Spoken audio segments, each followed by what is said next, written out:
जय गुरुदेव।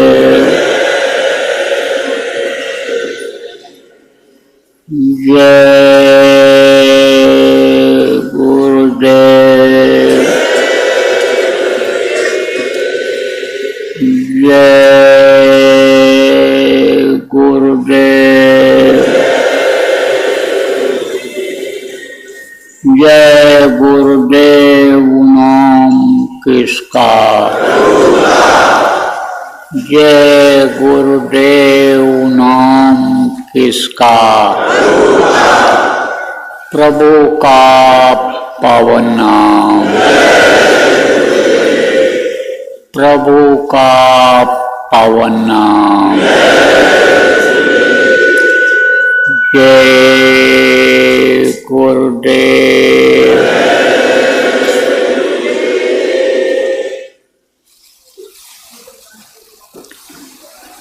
सर्वसमर्थ सर्वत्र स्मरणीय परम पूज्य गुरु जी महाराज, उपस्थित सभी साधक, सत्संगी, कार्यकर्ता, संगठनों के जिम्मेदार, धर्म प्रेमी बच्चों एवं बच्चियों, आज 29 सितंबर 2024 प्रातः सुमिरन ध्यान भजन का समय, आश्रम उज्जैन मध्य प्रदेश। आप सब लोग गुरु महाराज के मासिक भंडारा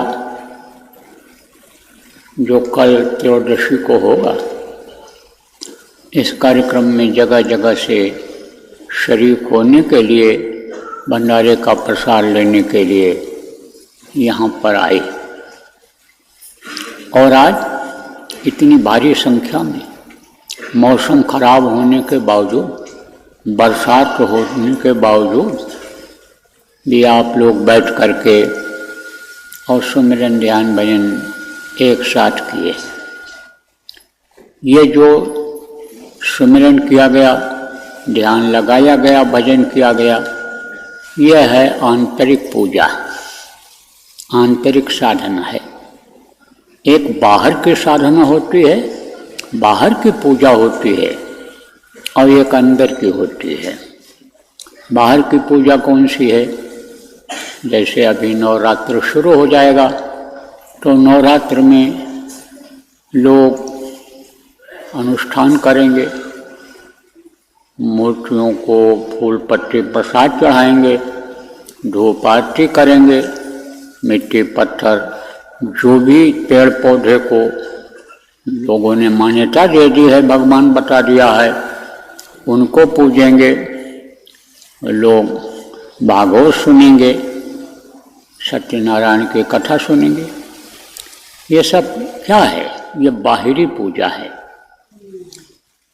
आप समझो अंतर की ये पूजा नहीं है। अंतर और बाहर जो होता है, जैसे बाहर ये अंग दिखाई पड़ते हैं, हाथ, उंगलियां, पैर, पैर की उंगलियां, बाहर का ये पैर दिखाई पड़ता है आपको, तो ये बाहर के अंग जो हैं, इसी तरह से अंदर में भी अंग है।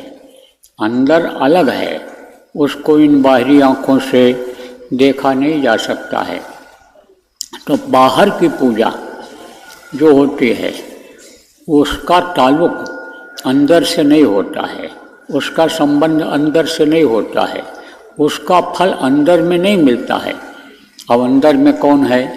अंदर में है आत्मा, जो इस शरीर को चलाती है, परमात्मा की अंश है।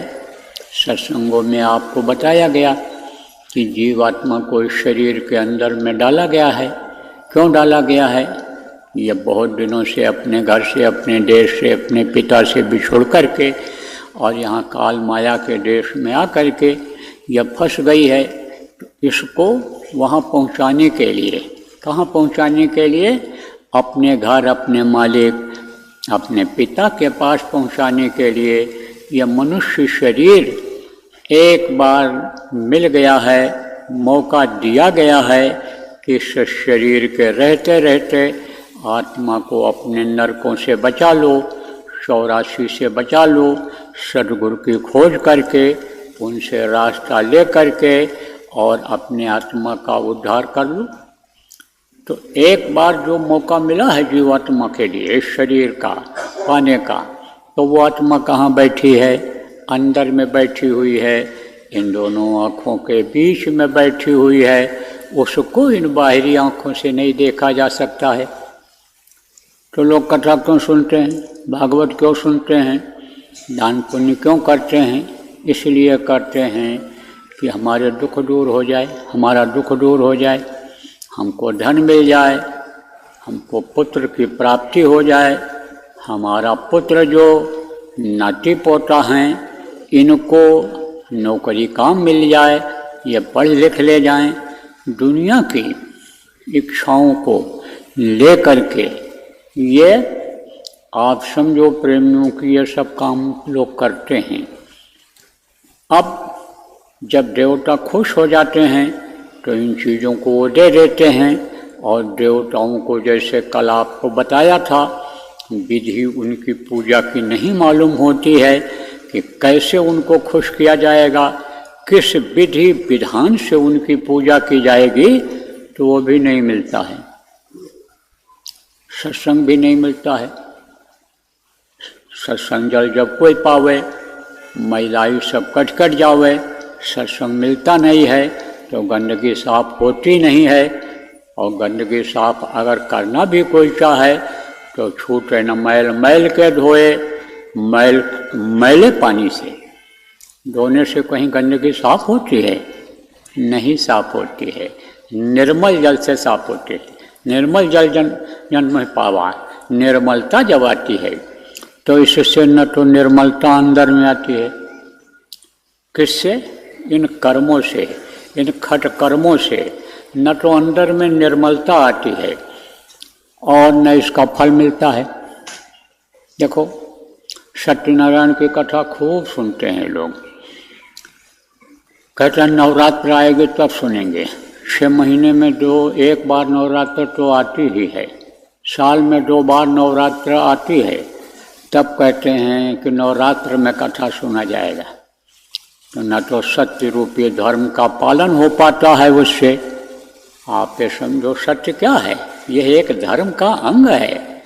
सत्य एक अंग है, अहिंसा एक अंग है धर्म का, एक पाया है, एक पैर है।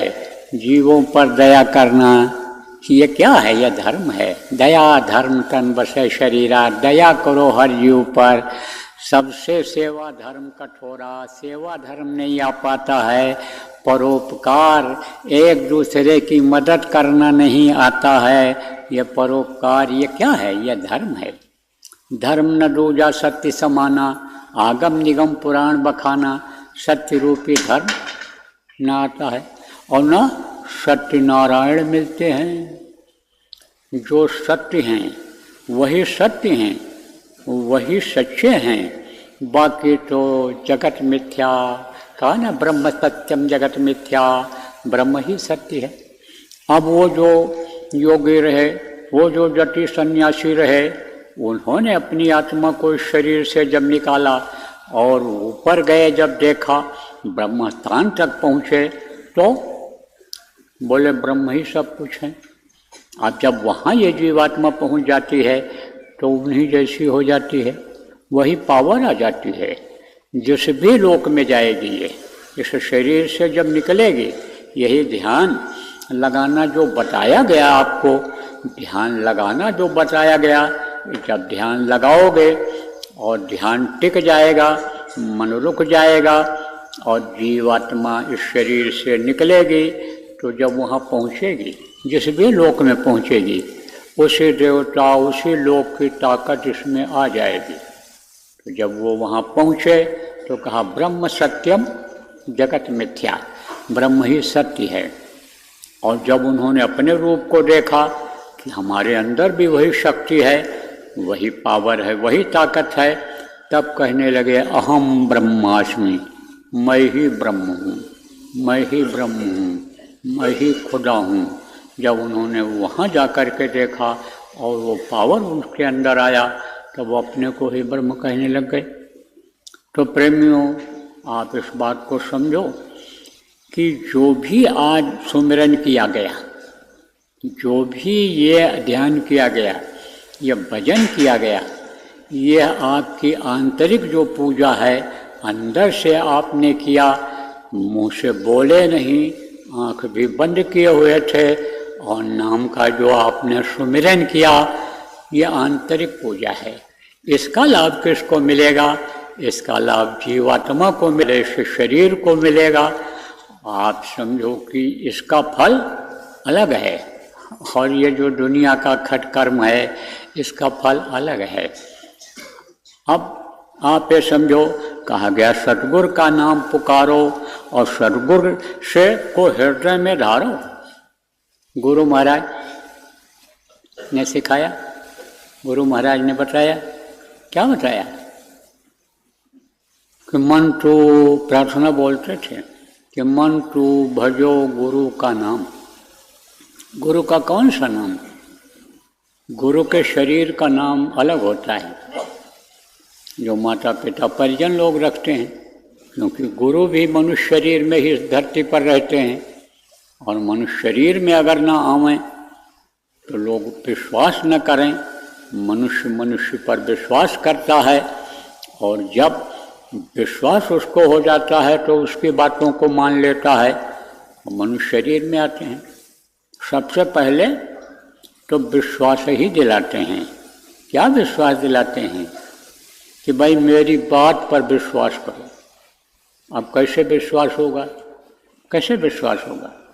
कहते हैं कि जब तक न देखूं अपनी नैना, अपने नैन से न देखूं, तब तक दूसरे की बातों पर विश्वास न करो, उसकी बहना मत समझो।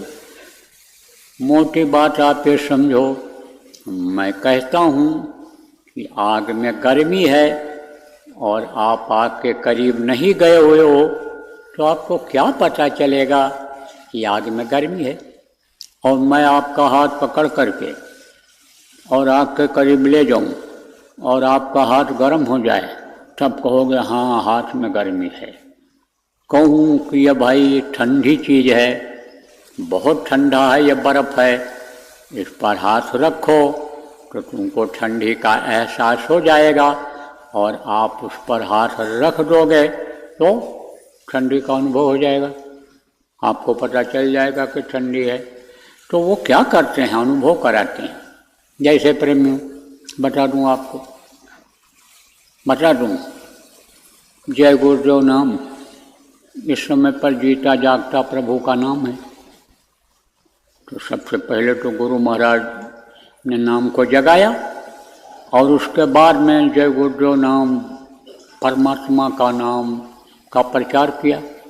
तो जल्दी लोगों को विश्वास न हो, और जो रूढ़िवादी थे, जो यही कहते थे कि पिताजी ने जो काम किया वही काम करेंगे, खेती ही करेंगे, पिताजी हमारे अनपढ़ थे तो हम भी अनपढ़ रहेंगे, पिताजी जैसा करते थे वैसा ही हम करेंगे, तो वो क्या समझ पाएंगे, क्या करेंगे?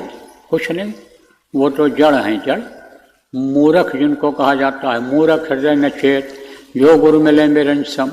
अब जो ये अभी नवरात्र में कहेंगे कि हमारे घर में तो बकरा हमारे दादाजी भी चढ़ाते थे, मुर्गा काट करके देवी देवता को चढ़ाते थे, देवी देवता इसी से खुश होते हैं, वो रूढ़िवादी हैं, उनको दया कहाँ से आएगी?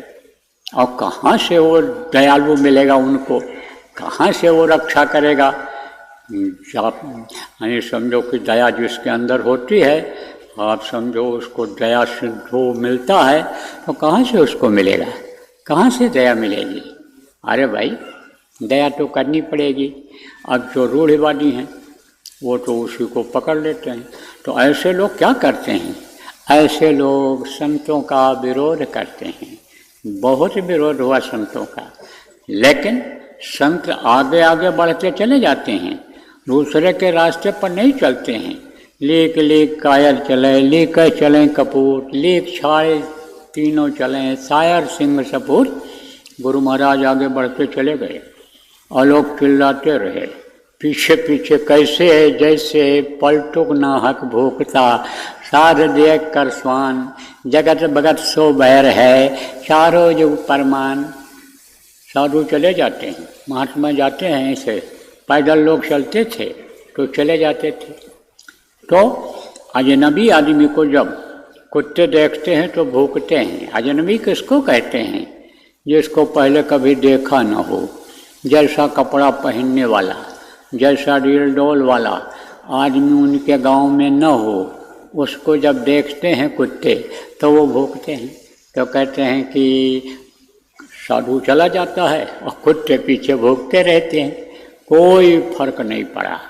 और गुरु महाराज ने लोगों को विश्वास दिलाया, और गुरु महाराज ने इतना बड़ा यानी समाज तैयार कर दिया विश्वास दिला करके।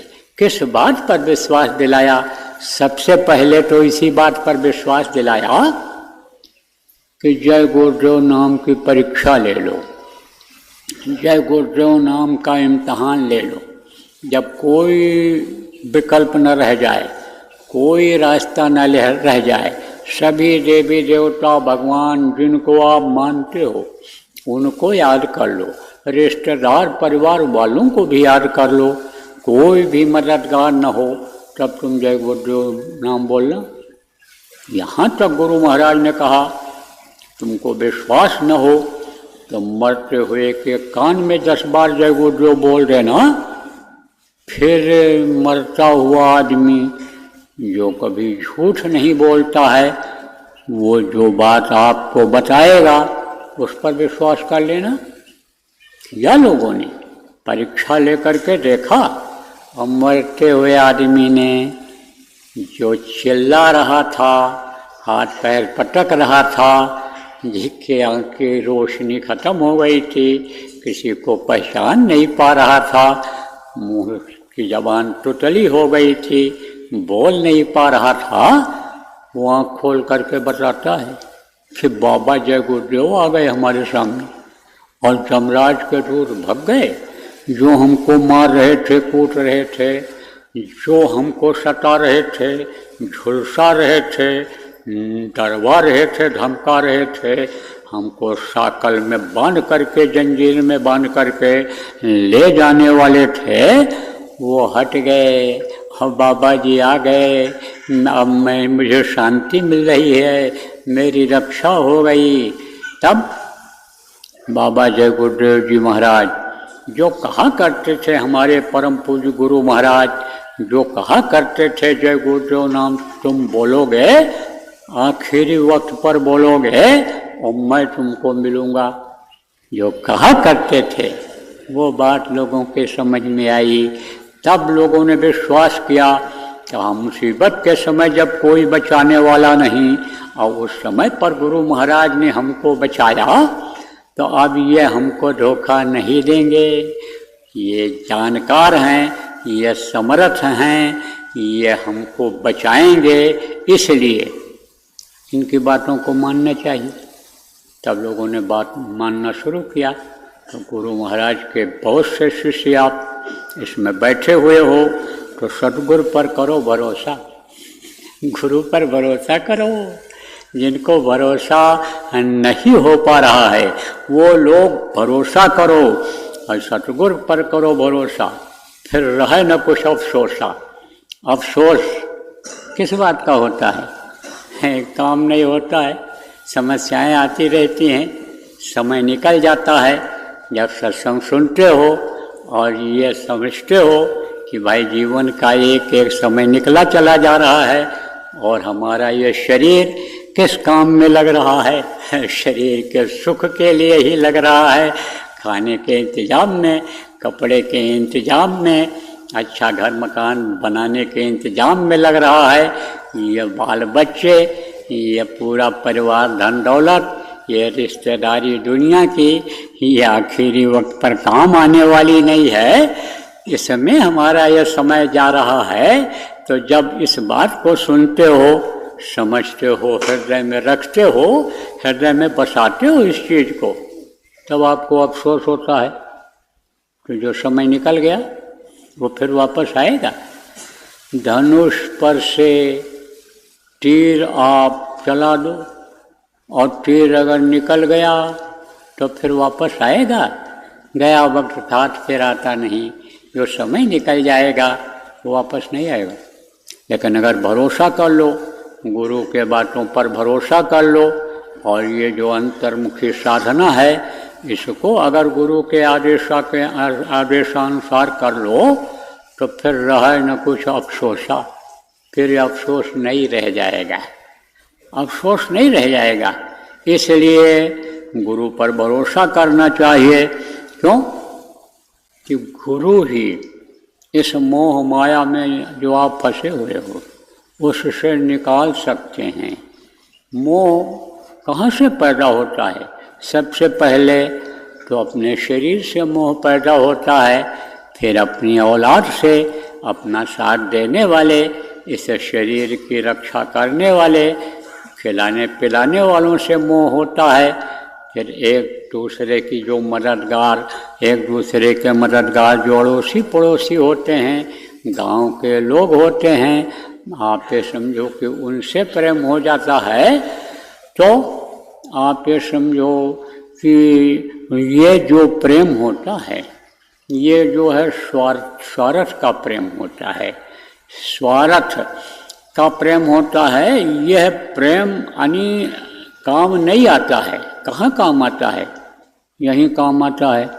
हाँ, यहाँ जब तक इस शरीर में रहते हैं तब तक काम आता है, और थोड़े समय के लिए काम आता है, कभी कभी काम आता है। देखो, अछूत की बीमारी होती है, कहते हैं कि इनको छूत की बीमारी हो गई, अछूत हो गई, इनको छूना ठीक नहीं है। जैसे कोरोना हुआ था, एक दूसरे के संपर्क में आने से, सांस लग जाने से यानी बीमारी वो एक दूसरे में चली जाती थी, तो नज़दीक भी नहीं आते थे, दूर दूर से एक दूसरे की तकलीफ़ को देखते रहते थे और तड़प तड़प करके जान दे देता था। अब आप ये समझो कि बीमारी क्यों आई थी, इस पर भी शोध हुआ था, रिसर्च किया था वैज्ञानिकों ने, तो बताया उन्होंने कि एक आई थी मांस खाने की वजह से।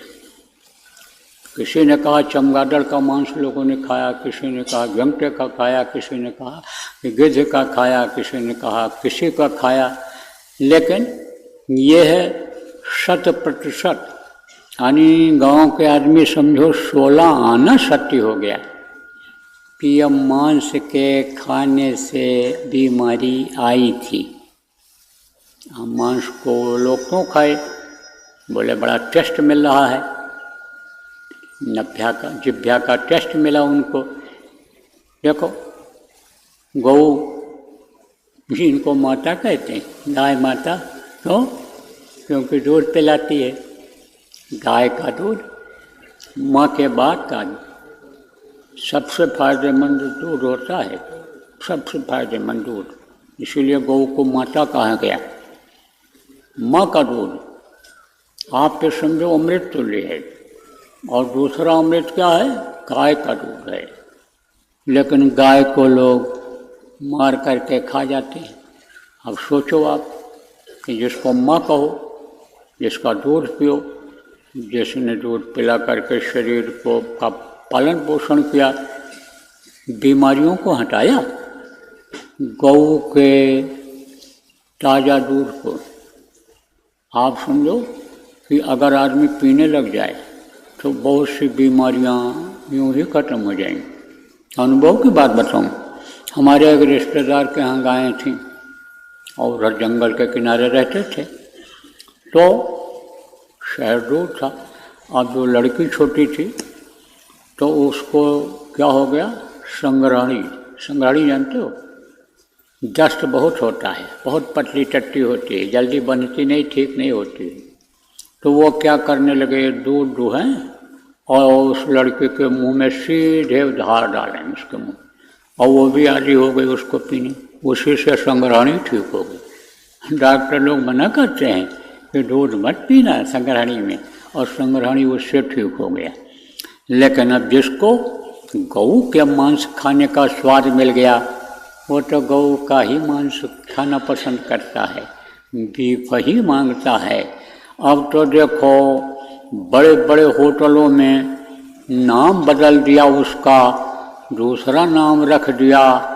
आप ये समझो किसका नाम रख दिया? गऊ के मांस का दूसरा नाम रख दिया, अंडे का अलग नाम रख दिया। कहते हैं कि ये प्याज की सब्जी है। होटलों में जाते हैं तो कहते प्याज की सब्जी लाओ, अलग अलग नाम रख दिया। तो किस लिए खाते हैं? इंद्रियों के स्वाद के लिए, सुख के लिए। अब ये नहीं जानते हैं कि जो जस 310 फल क्या खा, जो जैसा करता है उसको वैसा फल मिलता है। इसको हमको किसी दिन भोगना पड़ेगा। जो गल काटे और का अपना राह कटाए और साहब के दरबार में बदला कहीं न जाए, बदला हमको देना पड़ेगा। अब कोई ये कहे कि मैं तो खरीद कर लाता हूँ, पैसा देकर होटल में खा के आता हूँ, दुकान पर पैसा देकर खा कर के आता हूँ, लेकिन खाने वाले की वजह से गर्दन तो कटता है किसी का। कोई मुर्गा खाता है तो मुर्गा का कटेगा, भैंसा खाता है, गाय खाता है तो उसका कटेगा गर्दन, तो वो गर्दन कटवाना पड़ता है बाद में। सद्गुरु क्या करते हैं? इंद्रियों के घाट से निकालते हैं। किसको निकालते हैं? किसको हटाते हैं? इस जीवात्मा को, इस मन को हटाते हैं। जो मन को जीवात्मा जिंदा किए हुए है, उस ताकत को, शक्ति को अलग खींच देते हैं। मन कौन है? मन एक हवा जैसा समझ लो है। आप ये समझो कि यही हवा जब रुक जाती है तो वो एक तरह से निर्जीव हो जाती है, लेकिन जब दूसरी हवा आती है, झोंका आता है, तब वो हवा बढ़ती है। इसी तरह से ये जो प्राण है यह भी हवा है, और यह मन जो है यह भी समझो कि हवा का अनिमोटा रूप है। जैसे पानी हो, बहुत पतला हो और कोई चीज़ उसमें और डाल दो आप तो घुल जाए, वो तो मोटा हो जाए पानी, तो रहेगा पानी ही, जिसको द्रव कहते हो। उसमें दवा जब डाल देते हैं तो पानी ही रहता है, लेकिन वो मोटा हो जाता है। ऐसे ही यह मन है। तो मन किसके ताकत से चलता है? मन जीवात्मा के ताकत से चलता है। जीवात्मा के ताकत से चलता है यह मन। तो क्या करते हैं सद्गुरु? क्या करते हैं? मन को वहाँ से हटाते हैं। कहाँ से हटाते हैं? जो ये इंद्रियां हैं वहाँ से हटाते हैं। 9 दरवाज़ों से हटाते हैं। 9 दरवाज़ा कहाँ है? देखो ये दरवाज़ा है आँख, दाहिनी आँख, बाईं आँख, ये 2 दरवाज़ा। यह कान देखो, 2 कान है, यह सुराख, यह 2 दरवाज़ा।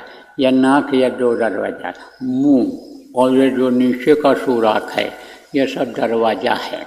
किसका? इस मानव मंदिर का, मानव शरीर रूपी मंदिर का यह दरवाज़ा है। तो इन दरवाज़ों से गुरु हटाते हैं। किसको हटाते हैं? मन को हटाते हैं, आत्मा की शक्ति को हटाते हैं। और कहाँ ले जाते हैं? 10वां द्वार पर ले जाते हैं।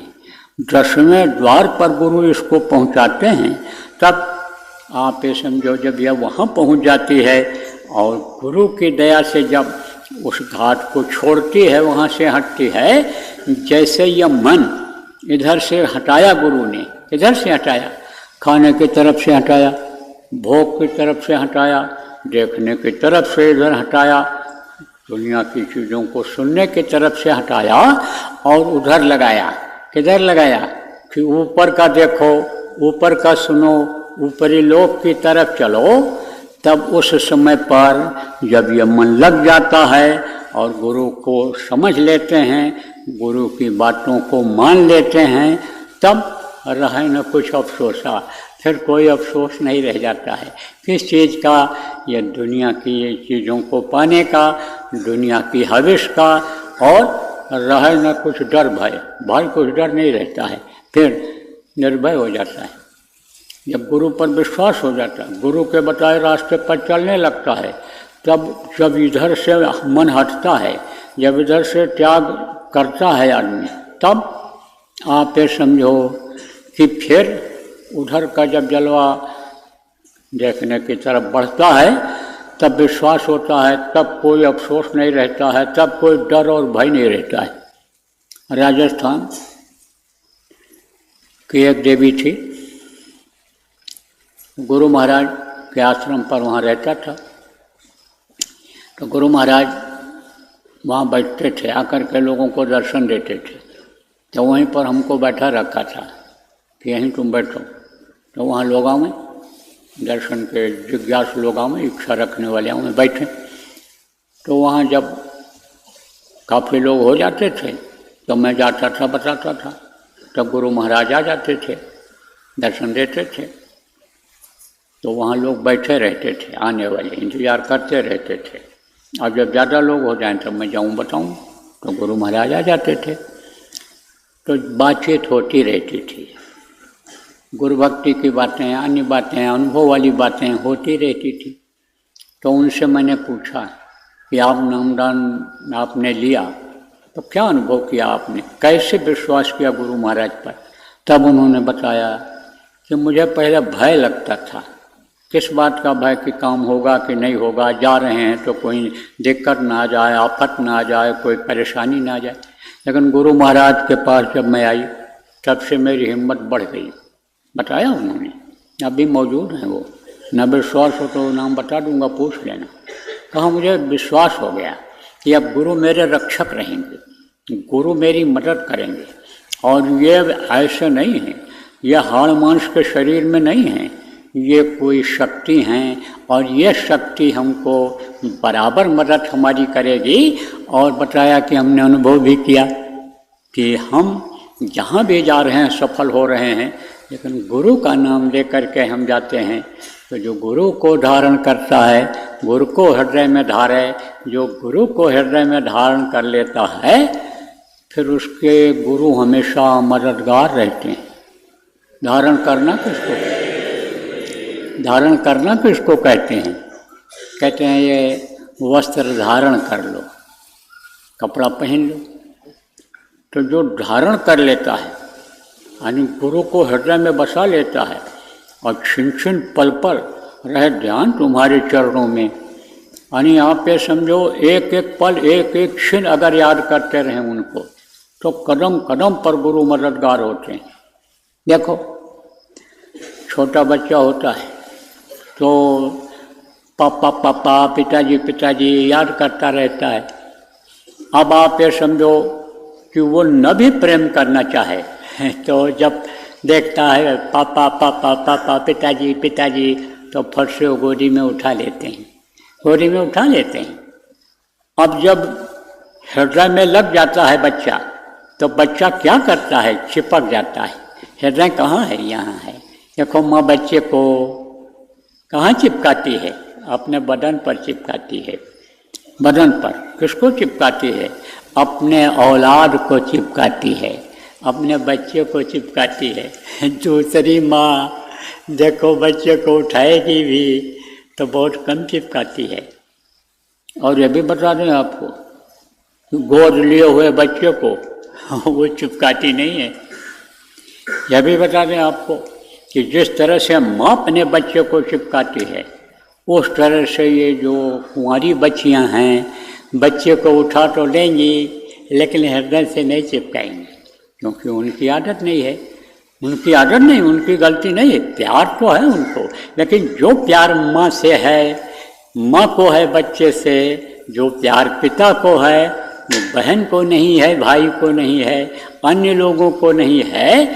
तो गुरु क्या करते हैं? अपना बच्चा मान लेते हैं। जिसको नामदान देते हैं उसको अपना बच्चा मान लेते हैं, बराबर संभाल करते रहते हैं। लेकिन जैसे एक के 4 बच्चे होते हैं, एक पिता के 4 बच्चे होते हैं, जो सबसे ज़्यादा उनको याद करता है वो उससे ज़्यादा प्रेम करते हैं।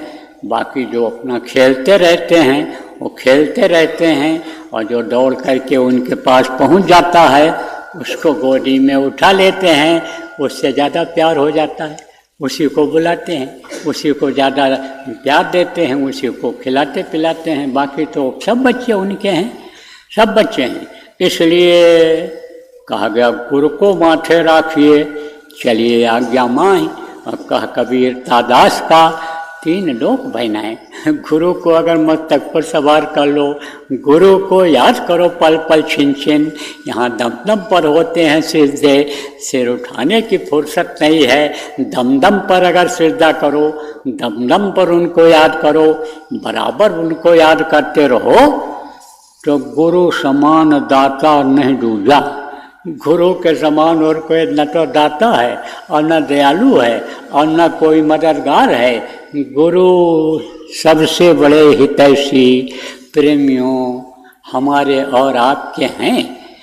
इसलिए बराबर गुरु की याद करते रहो, गुरु को हृदय में बसाओ और गुरु को खुश रखने की कोशिश करो।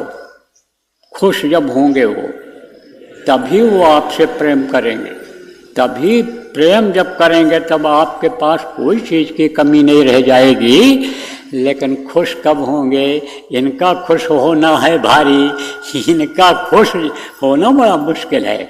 ये कब खुश होंगे कि जब आप इनके बताए अनुसार, गुरु महाराज के बताए अनुसार, जब आप शब्द को पकड़ने की कोशिश करोगे और शब्द को जोड़ोगे, शब्द से जोड़ोगे। किसको जोड़ोगे? जोड़ो रे कोई सुरत शब्द से। इस जीवात्मा को शब्द को पकड़ाओगे, यानी यही ध्यान लगाओगे, यही सुमिरन भजन जो बताया गया, भजोगे। जब उसको भगोगे इधर से थोड़े समय के लिए ध्यान भजन में जब भगोगे और सूरज को जोड़ोगे और सूरज जब जुड़ेगी तब गुरु खींचेंगे इसको, तब गुरु खुश होंगे। क्योंकि बिन गुरु भक्ति शब्द में पचते, सो प्राणी तू मूरख जान। शब्द खुलेगा गुरु मेहर से, खींचें सूरज गुरु बलवान। ये उदाहरण देकर इसलिए समझाता हूँ कि किसी भी तरह से आपके समझ में आ तो जाए, इसलिए उदाहरण देकर समझाता हूँ कि गुरु की जब दया होती है तो यह शब्द के खींचने में देर नहीं लगती है। शब्द मिल जाता है, सूरज ये जुड़ जाती है शब्द से, तो यही है सबसे बड़ी गुरु भक्ति। अब सब लोग तो एक जैसी भक्ति नहीं कर सकते, क्योंकि 5 उंगलियां बराबर नहीं होती। मान लो जो नया आदमी है वो क्या समझेगा? अभी उसको तो टेस्ट लगा नहीं। किसका टेस्ट नहीं लगा? न तो उसको सत्संग का टेस्ट, न भजन का, न अन्य चीज़ों का जो अन्य टेस्ट आपको मिला, चाहे दुनिया की चीज़ों का हो और चाहे अंदर की चीज़ों का हो, उसको तो लगा नहीं। तो क्या समझेगा? वो तो नहीं समझ पाएगा। इसलिए संत रास्ता कई तरह का निकाल देते हैं कि चलो भाई मोटी मोटी चीज़ जो है उसी को पकड़ लो।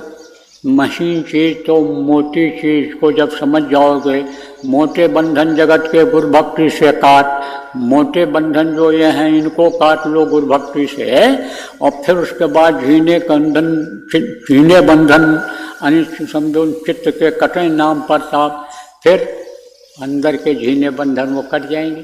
किससे? नाम की कमाई करने से। मंटू भजो गुरु का नाम, जो गुरु ने नाम दिया है उसको जब भजोगे। गुरु के शरीर के नाम को नाम नहीं कहा जाता है, गुरु ने जो नाम दिया है वो नाम है। तब जब उसको भजोगे तब अंदर के बंधन कटेंगे। बाहर के ही काटो। किससे काटो? गुरु भक्ति से काटो। गुरु भक्ति क्या है? गुरु के आदेश का पालन। समय समय पर गुरु महाराज आदेश दिया करते थे, समय समय पर आदेश मिलता रहता था।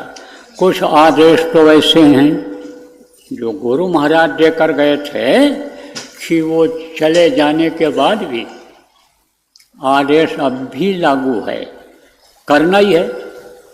क्योंकि जिसके लिए भी वो आदेश करके जाते हैं वो उन कामों को पूरा करता है।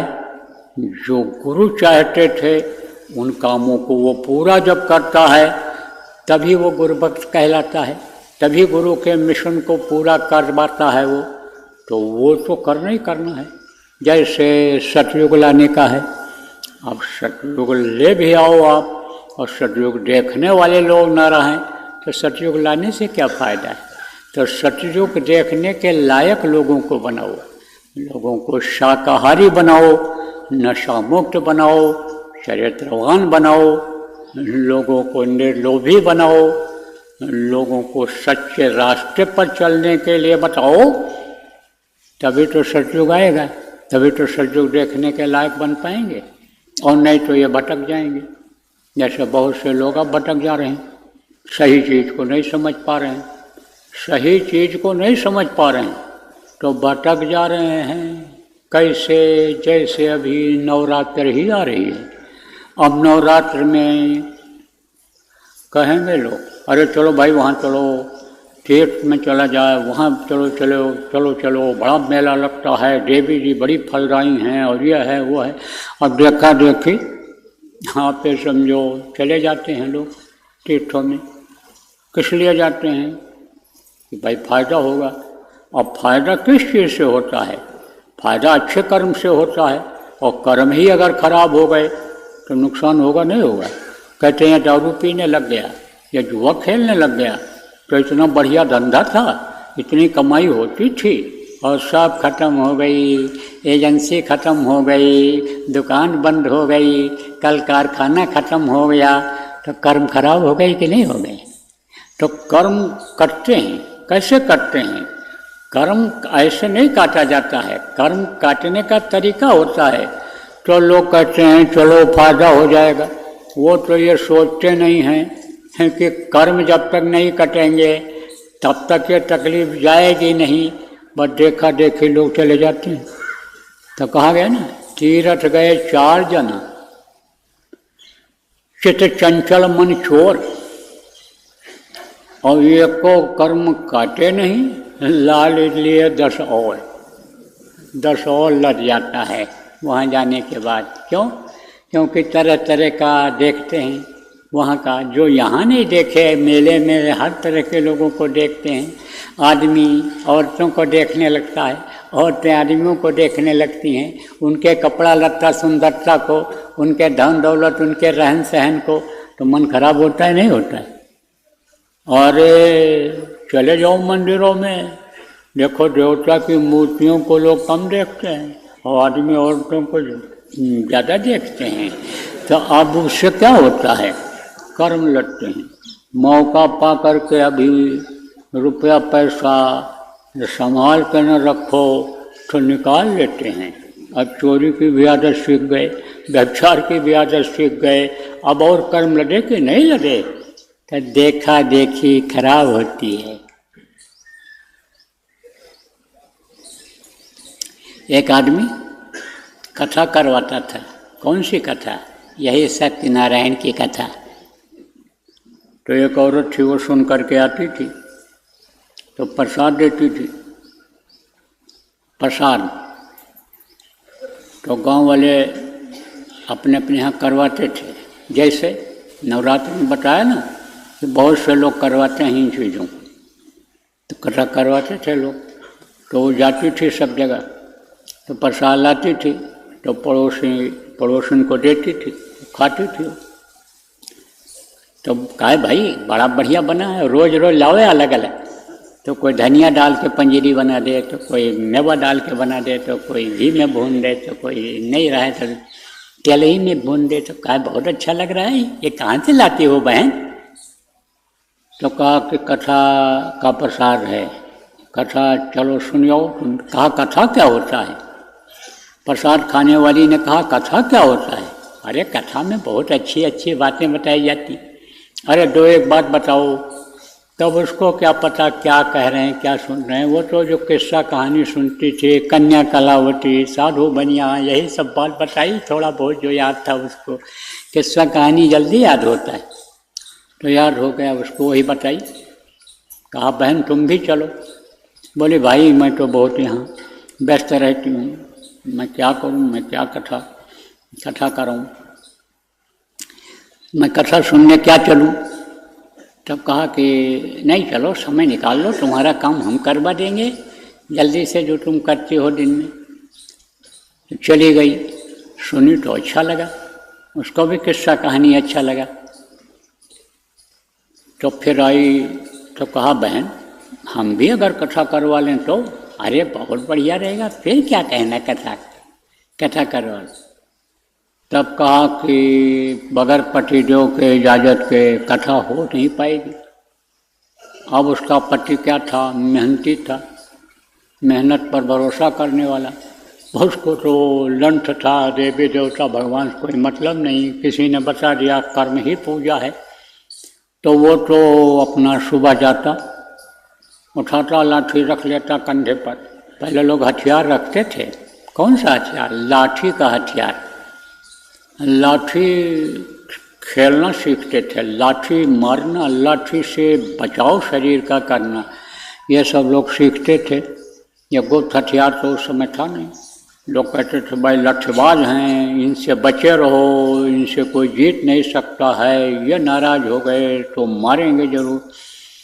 तो लठ उठाता अपना चला जाता और दिन भर काम करता, शाम को आता था। तो शाम को जब लौटा तो उसको भी खिलाया। कहा ये क्या है? कहा खाओ खाओ, पहले खाओ तो बताते हैं। तो बना के वही खिलाती थी, तो खिला दिया। कहा ठीक है, ठीक बना है। तो कहाँ बना तो है, तो तूने ये कहाँ बनाया? कहा हमने बनाया नहीं, ये तो प्रसाद मिला था तो मैं लाई हूँ, तो आपको पहले खिलाया, फिर हमने कहा हम खाएंगे। तो बोला कुछ नहीं। तो रोटी वोटी बनाया, खिलाया। तो रोटी बनाने के बाद शांत हुआ था, थोड़ा सा थकावट जब गई, तब कहा कि कथा करवा लो। तो कहा कथा में क्या होता है? अरे कथा में बहुत अच्छी अच्छी बातें होती हैं, भगवान की बातें, देवी देवताओं की बातें सब बताया, कन्या कला होती है और साधु बनिया और ये वो को नाम दिया उसने, जो सुना था याद किया था, एक दो बात बताया। कहा देख इससे हमको मतलब नहीं है, सदा भवानी बामिनी, या वानी भवानी जो कहती हो देवी देवता, ये तो हमारे बाएं चलते हैं। सदा भवानी बामिनी और सन्मुख रहे लट्ठा, और तीन देव रक्षा करें, रोटी नमक और मठा। तो हमको रोटी नमक और मठा यही जो देती है, यही देती रह, यही हमारे देवता हैं, यही हमारे भगवान हैं, यही हमारे शरीर की रक्षा करते हैं, और हमारे हाथ में लठ अगर रहे तो हम किसी से नहीं डरते हैं। पहलवान था, 2 भैंस का दूध अकेले पी जाता था। तो निराश हो गई बेचारी, लेकिन आशा उसने नहीं छोड़ा। दूसरे दिन जब फिर आया तब बढ़िया बढ़िया गरम रोटी बनाया और घी से तर कर दिया बिल्कुल एकदम से, और खिलाया। कहा अच्छा बना है? हाँ अच्छा बना है। खुश रहा, चटनी बढ़िया पीस दिया, खाया। जब खुश रहा तो कहा कथा करा लो। क्या कथा करा लो, रोज रोज कथा कथा कहती रहती। नहीं बोली। तीसरे दिन फिर जब खिला पिला दिया, पैर वैर दबाया, बोली थकावट उतरी? हाँ उतर गई। तब बोली कथा करवा लिया जाए। तब फिर उसने डांटा, कथा करवा लिया जाए, वही रटती रहती है तो बार बार। फिर चौथे दिन बढ़िया सब्जी उब्जी बनाई, दाल बना दिया, और उस दिन और दबा के खाया, वो खुश हो के। और रोटी में ऐसे हंसिया से छुरी से ऐसे बना दिया जगह मोटी रोटी, और उसमें घी डाला, एकदम तर रोटी खाया उसने, खुश हो गया। कहा आज रोटी बढ़िया बनी थी। तब फिर बोली कथा करा लो। फिर जब उसने डांटा तब इसने भी अपना गियर बदला। गियर कैसे बदलते हैं? और गुस्सा दिखाती हैं जब ये औरतें, तो पहले तो अंदर अंदर ये सुलगती रहती हैं गीली लकड़ी की तरह, और उसके बाद में एकदम भभक पड़ती हैं। अरे आदमी, औरतें ही नहीं, आदमी का गुस्सा जब देखो तो मालूम पड़ता है जैसा शंकर जी जो है वो नृत्य करने जा रहे हैं, तांडव करने जा रहे हैं, ऐसा पैर पटकता है, हाथ पैर क्रोध में जब आता है। और आज जो ये मांसाहार है और अंडा है, जो खून को गर्म कर देता है, क्रोध को बढ़ा देता है। अगर कोई मांसाहारी पति मिल गया किसी को तो समझो कि नाश ही होना है, फिर तो काबू क्या कर डाले। और शराबी है तो उससे कोई भरोसा नहीं है कि यह लड़के को खिला रहा है तो नहीं मार डालेगा, इसके मन में आ जाएगा तो पटक देगा, मार ही डालेगा। तो नाश करने वाला मिल जाता नहीं मिल जाता। तो अब औरत ने जब गियर बदला, कहा कोई हमारा ही फायदा होना है, इस घर का नुकसान हो, कोई बात हो तो तुम्हारा नाम नहीं खराब होगा, और हमारा इतना भी नहीं चल सकता है। दिन भर मेहनत करती हूँ, तुम्हारे जानवरों को संभालती हूँ, रोटी बना के खिलाती हूँ, और तुम एक बात भी हमारी नहीं मानते हो। तो बुद्धिमान किसको कहते हैं? और कोई आग हो तो आप हो पानी।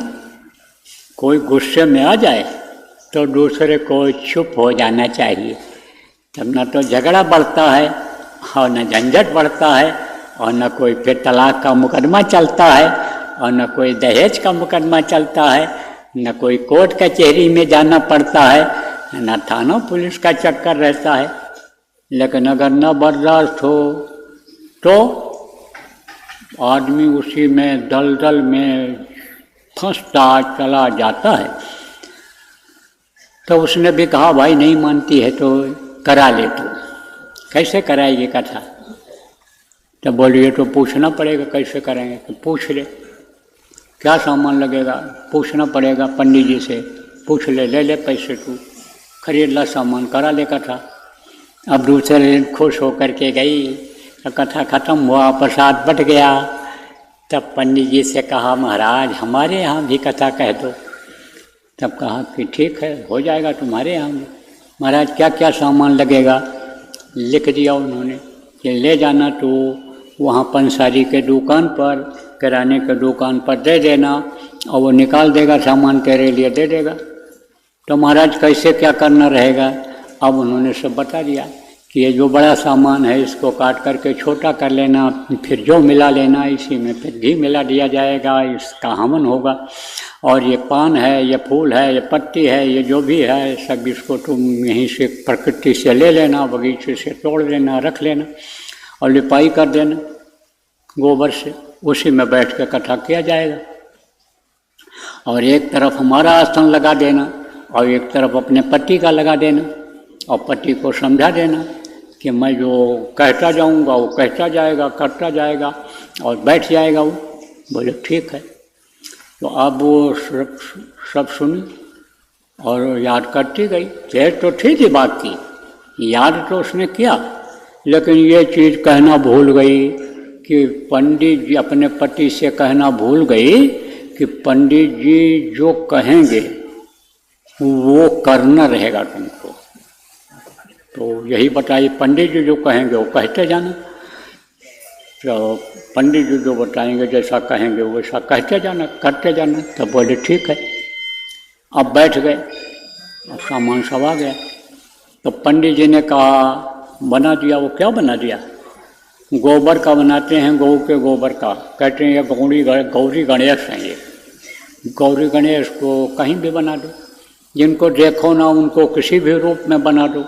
भगवान को देखो ना तो भगवान को गोरा कर दो, काला कर दो, भगवान का हाथ छोटा कर दो, नाक बड़ी कर दो, छोटी कर दो। देखो जैसे मंदिरों में, एक मंदिर में जो मूर्ति बनती है वो दूसरे मंदिर में दूसरी तरह की मिलेगी, तीसरे में तीसरी मिलेगी। एक ही दिन कई मंदिरों में कई रंग के कपड़े पहने हुए भगवान मिलेंगे। अब आप ये सब सोचो, भगवान तो ये कहीं, लेकिन समझ की बात है। आप कहोगे बाबा आलोचना करते हैं, बुराई करते हैं। आलोचना बुराई मैं किसी की नहीं करता हूँ, सही बात बताता हूँ। जिसने भगवान को देखा नहीं वो भगवान को बना देता है।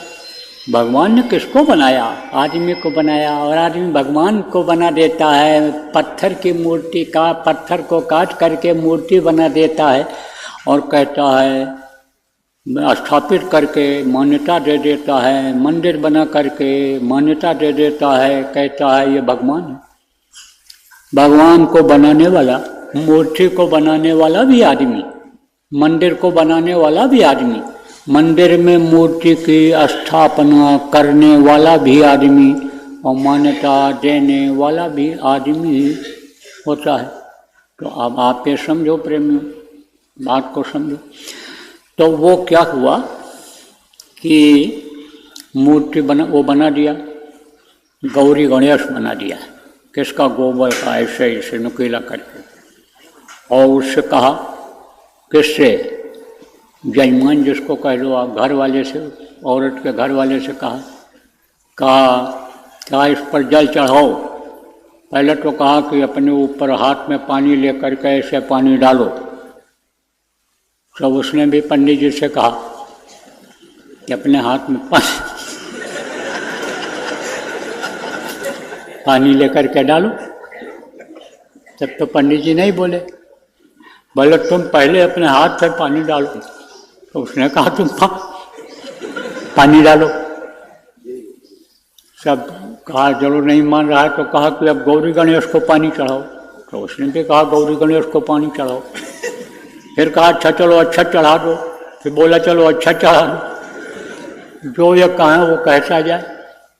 अब पंडित जी को आ गया गुस्सा। जब गुस्सा आया तब इन्होंने गाली दे दिया। तो जब इन्होंने गाली दिया तो उसने भी गाली दे दिया। आप पंडित जी तो खाई पी दें मोटे तगड़े बादाम और गरीब छुहारा जो मिलता था वहाँ कथा भागवत में वही खाते थे। बढ़िया चीज़ तो अपने लिए ही रखते थे वो लोग। पंडित मल्ला पुजारी क्या किए? यही तो लोगों को भरमा दिए, यही लोग तो भरमाए लोगों को। किस में भरमाए? अपने स्वार्थ में भरमाए। पंडित मल्ला पुजारी ये आपके जो मल्लाह और ये जो होते हैं जिनको लोग समझते हैं कि ये भगवान के दरबार के हैं, वही लोग जो कहते हैं उसी को लोग मान लेते हैं और उसी भ्रम में पड़ करके असली चीज़ को छोड़ देते हैं, सत्य को छोड़ देते, सत्यनारायण की कथा को छोड़ देते। सत्यनारायण जो भगवान हैं उनको सत्य हैं, जो अंदर में मिलते हैं उनको छोड़ करके या बाहरी पूजा पाठ इसमें लग जाते हैं। तो पंडित जी तो बढ़िया बॉडी बनी हुई थी उनकी, दंड मुक्त कसरत करते थे, भांग खा करके मस्त हो जाते थे। कहते थे शंकर जी की बूटी है, यही जब खाएंगे तब जो है दिमाग खुलेगा, अकल आएगी शंकर जी की। शंकर जी खाते थे। शंकर जी ने न कभी भांग खाया और न कभी गांजा पिया। वो तो गंजेड़ी बम बम बम बम बोल करके शंकर जी को बदनाम कर दिए। चिलम जब भरते हैं तब बम बम बम बोल करके फिर खींचते हैं। इतना तेज खींचते हैं कि गुरु महाराज ने बताया कि मेरे सामने ही एक अनेक साधु का प्राण निकल गया, उसी के साथ खींच गया, उसी के साथ गांजा की चिलम के साथ गिर गया फर्श पे। और फिर वो खुदा का प्यारा हो गया, राम नाम सत्य बोलने लग गए लोग। तो पंडित जी को बर्दाश्त नहीं हुई गाली। पंडित जी ने एक चाटा मार दिया।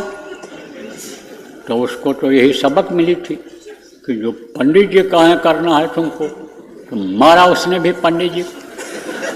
पंडित जी को गुस्सा आया तो वो फिर मुक्का करने लग गए। अब वो भी मारने लग गया। अब फिर चिपक गए एक दूसरे से।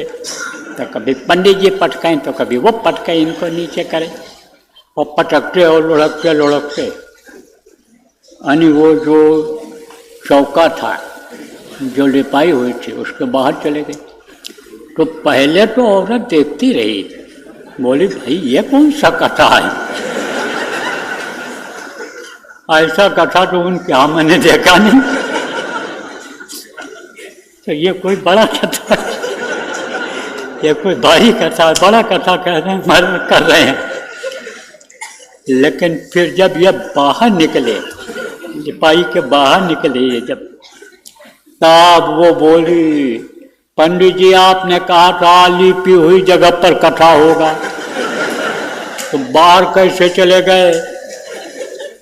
पकड़ी पैर, तो भी पहलवान थी, पकड़ी पैर खींच के ले गई चौका के अंदर, यहाँ लिपाई हुई थी। तो बोली यहाँ कथा करो, यहाँ कथा करो।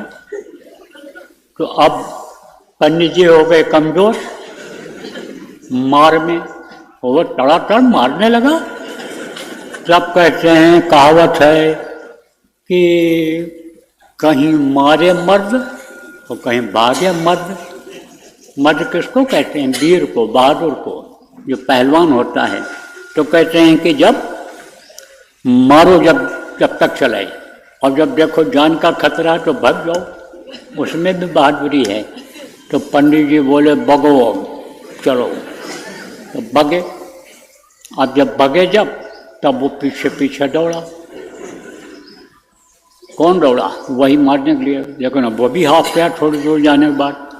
तो मारने वाला हाफ जाता है और भगने वाले को जान बचानी रहती है, बहुत तेज भगता है वो। अब औरत ने कहा कि जो है पंडित जी भगो मत, कथा करके जाओ, पूरा करके जाओ। अभी तो हमने सीधा दिया नहीं, क्योंकि पंडित जी ने ये भी कहा था कि जब कथा पूरा हो जाएगा तब तुम कुछ राशन पानी, आटा दाल हमको दे देना, हम अपने घर में बना लेंगे, खा लेंगे, जो दक्षिणा होगा दे देना।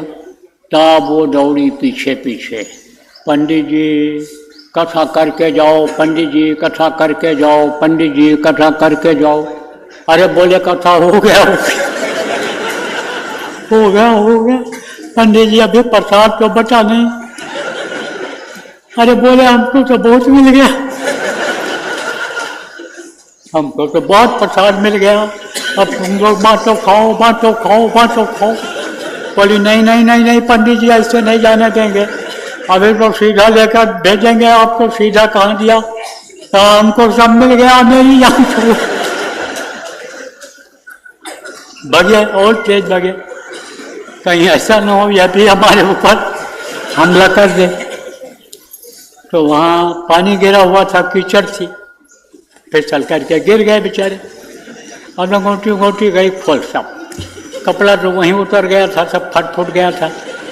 लंगोटी उतर गई, एकदम वैसे हो गए जैसे पैदा हुए थे तब थे।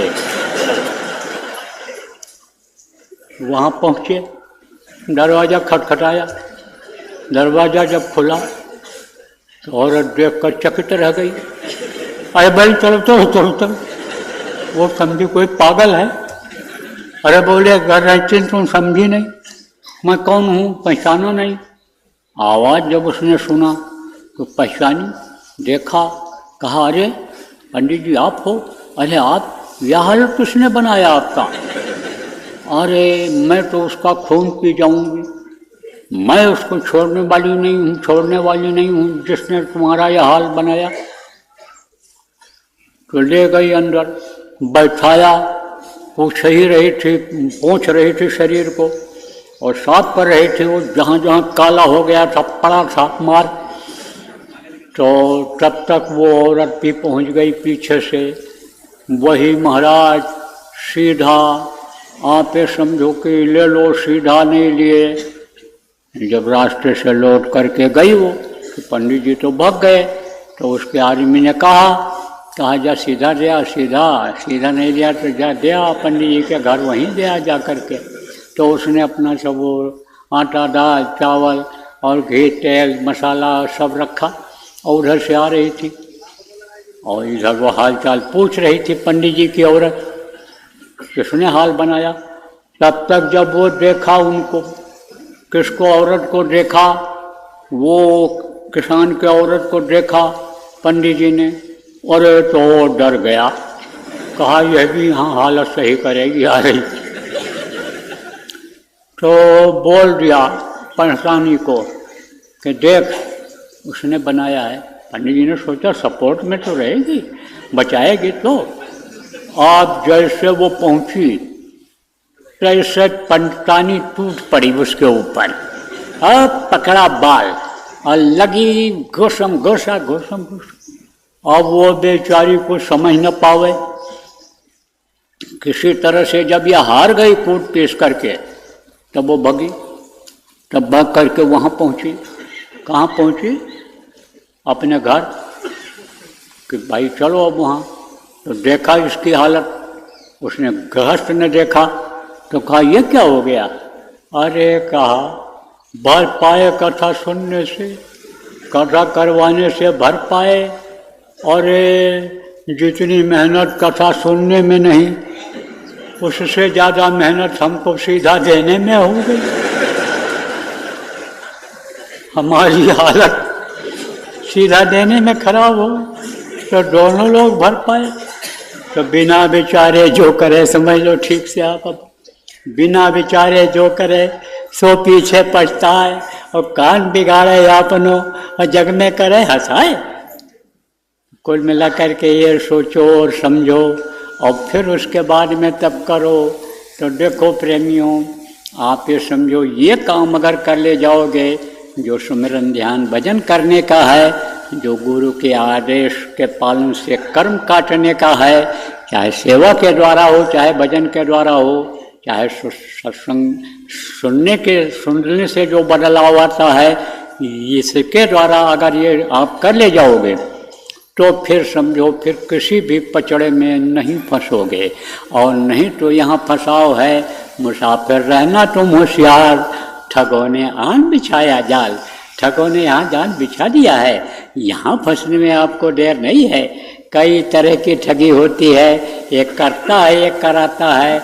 अब आज इतना बताने का समय नहीं है, समय आपका निकल गया।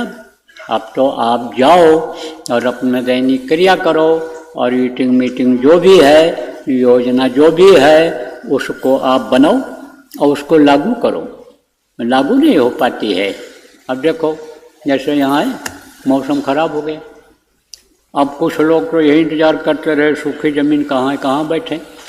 और जिनके पास प्लास्टिक था, मोमजामा ये जो थोड़ा सा लपेट के झोले में रख के लाए थे, बिछा दिए, बैठ गए, ध्यान किया, भजन किया, बिछा करके लेट भी गए। रात में बारिश में वही ओढ़ करके चले भी आए, यहाँ बैठ गए, ध्यान भजन कर लिया।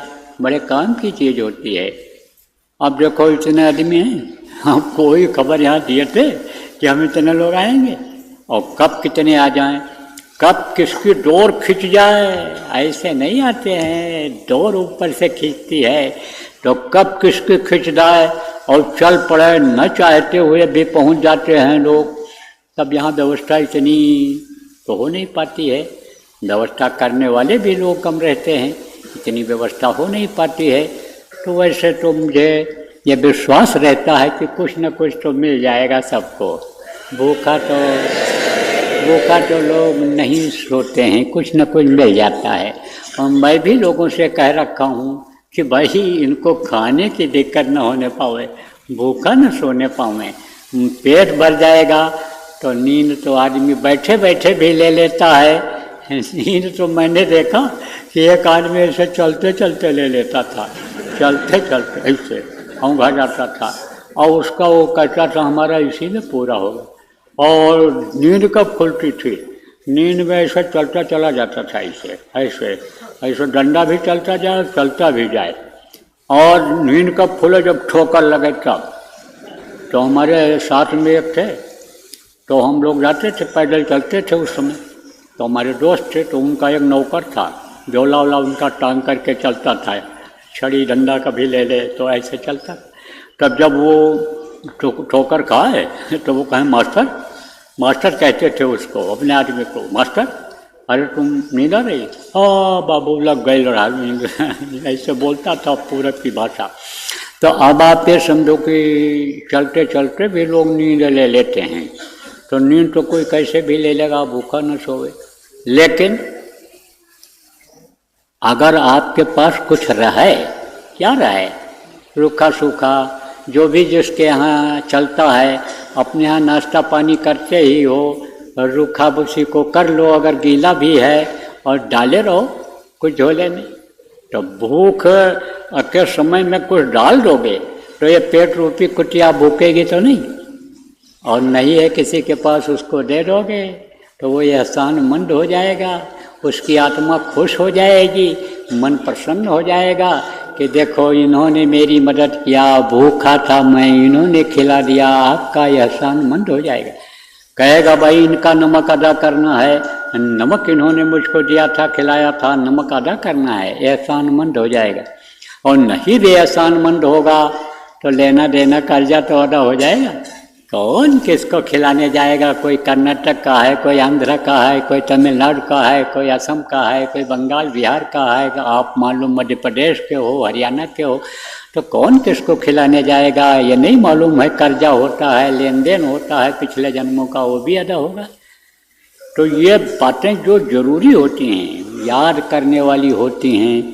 देखो यही सिस्टम अब जो आप लोग बना रहे हो प्रेमियों, इससे जन जन तक खबर पहुंच जाएगी, जन जन की खबर आप लोगों के पास आएगी, व्यवस्था सही हो जाएगी। तो जो ये व्यवस्था आप लोग बना रहे हो, गोष्ठी करके, मीटिंग करके, इसको बना लो और इसको लागू कर लो, सुनकर न चले जाओ, इसको हृदय में बसा लो, इसको ग्रहण कर लो, तब ये नहीं निकलेगा। जैसे कपड़ा है, पहन लेते हैं, बटन बंद कर लेते हैं, ग्रहण कर लेते हैं, तब नहीं निकलता।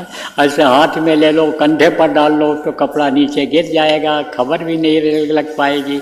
ऐसे वचनों को ग्रहण किया जाता है, ऐसे गुरु को हृदय में बसाया जाता है, तब बात बनता है, तब काम होता है।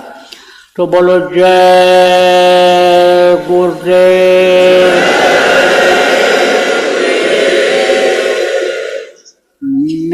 हर के नजर करो मेरी ओर, हर के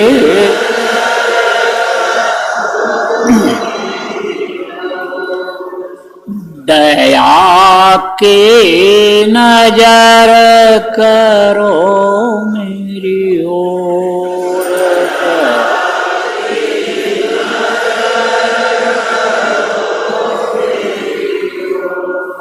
निश दिन तुम्हें निहारूं सतगुरु, निश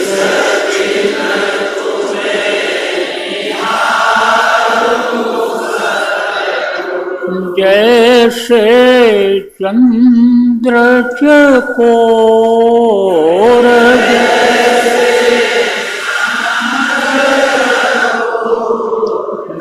दया के नजर करो मेरी ओर,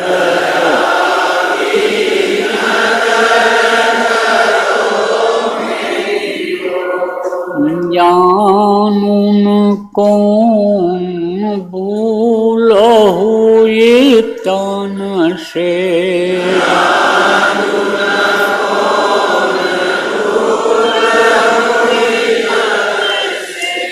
लियो हमसे मुख मोड़,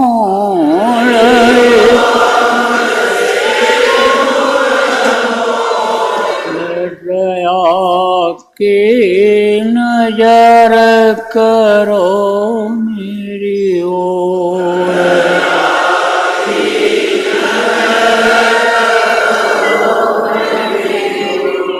सदा दयालु स्वभाव तुम्हारा,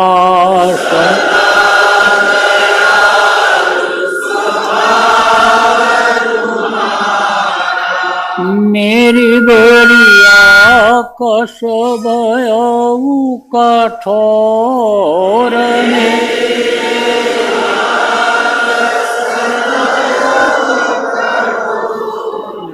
दया के नजर करो मेरी ओर,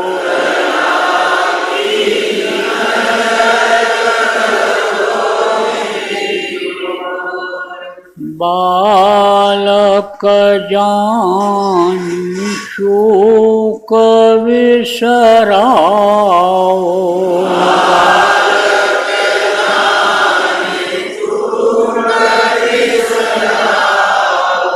आया शरण अब मैं तो,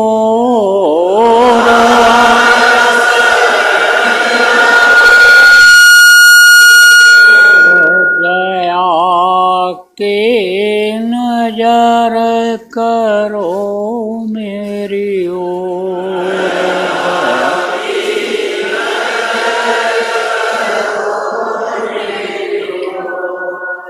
सदा दयालु स्वभाव तुम्हारा, सदा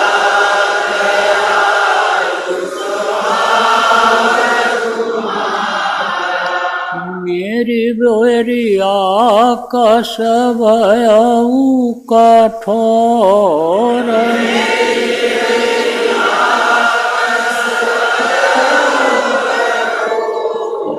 दया के नजर करो मेरी ओर,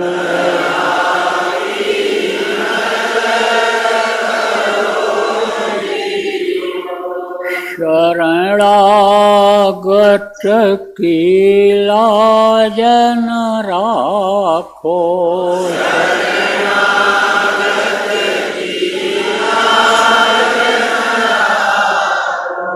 मोसो पतित अब जाएं कहीं और,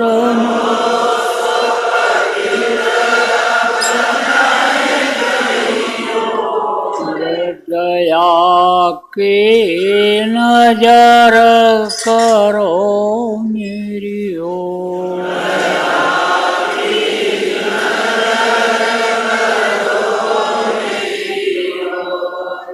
अब की बार उबार ले वजो,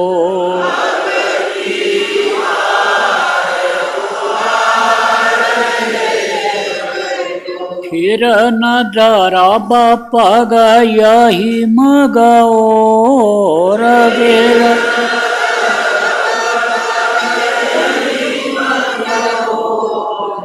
दया के नजर करो मेरी ओर,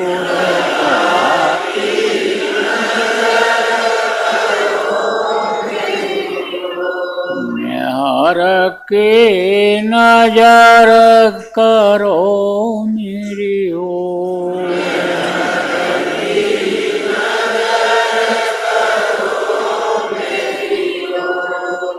जय गुरुदेव, जय गुरुदेव, जय गुरुदेव, जय गुरुदेव, जय जय गुरुदेव,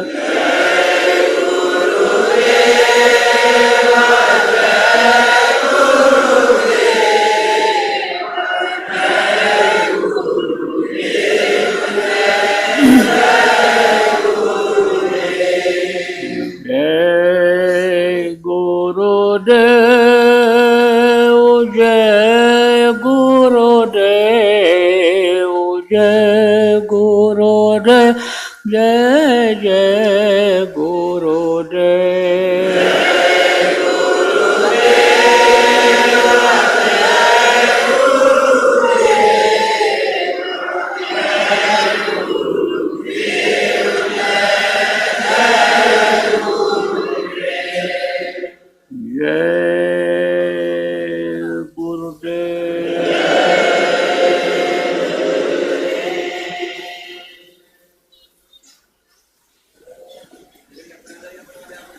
आज शाम को 4 बजे से सत्संग होगा।